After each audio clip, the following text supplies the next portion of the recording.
Everyone needs to be a champion for human rights and human dignity.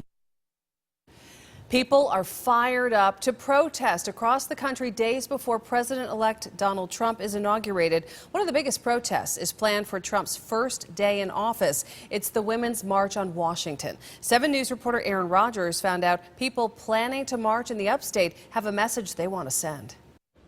Today, organizers for the Women's March on Greenville had to move locations for the rally because of the response of how many people wanted to come. They moved it here to Falls Park, and they're expecting around 1,000 people to show up Saturday. Drawing out a plan. I was unsure and very hesitant about America's future. That's how Michelle O'Lear said she felt after the election night.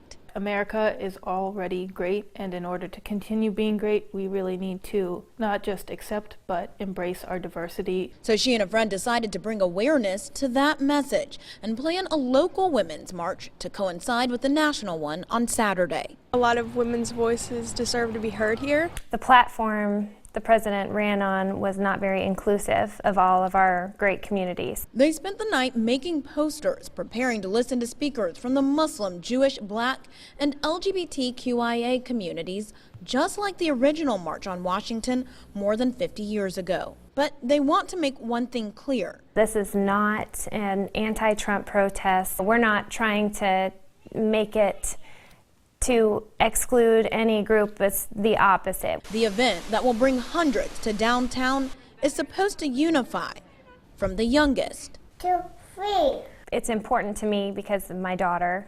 I want her to grow up in a society where we're all viewed as equals. The Greenville County Democratic Party is busing around 160 people to Washington, D.C. on Friday so that they can participate in the national march on Saturday. In Greenville tonight, I'm Aaron Rodgers, 7 News. There are also nearby marches in Clemson, Columbia, Charleston, and Asheville, and the one in Greenville will be going on from 12 until 2 at Falls Park.